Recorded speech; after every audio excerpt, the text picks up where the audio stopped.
everyone, welcome back to my YouTube channel. Thank you for validating my previous video. There are a lot of things that are going on in the medical profession is not correct. Now I'm going to highlight a few of those things again today. So this incident happened in North India again. In one very famous medical college, what basically happened was that a baby delivered outside the hospital premise.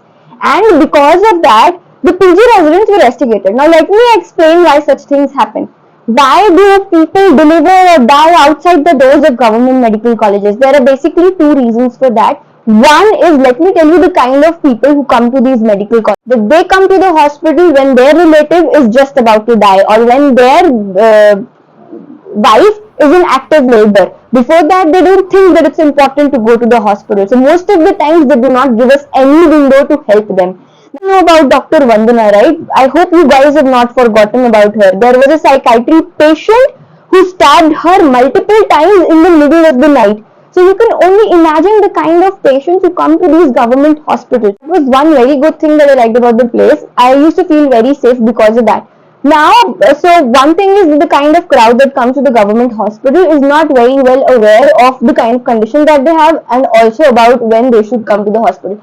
The second most important reason is that our government hospitals are grossly overworked. Now this is very common. This happens with a lot of residents. They need to stand at a stretch and work for 24, 48, 36 hours. Do you even imagine that is right on the part of the patient to get themselves treated from somebody who's so burnt out? Leave that aside, okay? These people do not get time to eat food. These people do not get time to even poo. Now, a lot of people come to me and say, your doctors are so rude. If I go and tell it to some normal person, okay, my friend didn't get to pee for 2 days, she'll be like, or she or he'll be like, oh, you are just exaggerating your struggle. That is not humanly possible. But coming from the medical fraternity, I know that this can happen. And if somebody is saying this, the situation might have actually been much worse. So the thing is, normal people do not understand our struggle. People are like, oh, you're in Dharma. Why are you always studying? You know, Dharma is a chill branch. Why do you have to study? Excuse me, you should come to the Dharma ward and see the kind of people that we have. You might see them as patients. I see them as somebody's parent, somebody's sibling, somebody's child. I see them as somebody's friend. And those somebodies, are standing outside your door, waiting for you to help them. I have a lot of responsibility on me. I have to be competent. I have to study. I have to know my stuff well. So, resident doctors are always under stress, academic or work. Both of them are really huge stresses. Okay, and a lot of common people don't get it. Now, imagine your government setup already does not have doctors. Somebody comes and takes away 1/6 of the workforce and puts them in a rural area where they might not be needed. I think the people who make rules and policies probably are not from the medical fraternity because they were the same people who postponed the exam when the country needed doctors the most. PG was postponed.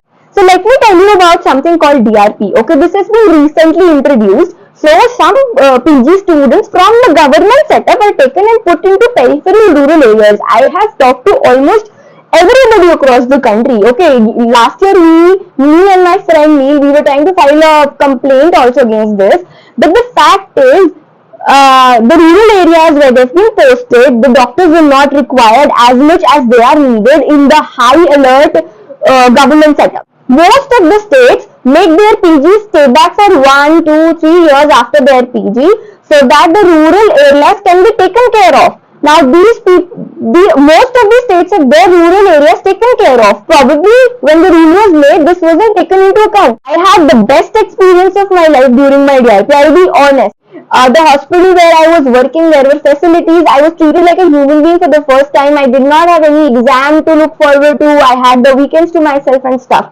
But the thing is, complaints that we got from across the country were like, at some places people did not feel safe. There were complaints of theft, there were complaints of mistreatment of girls, and at some places they were not provided proper accommodation. At some places their salaries and all were withheld because they were not working in the hospital and stuff.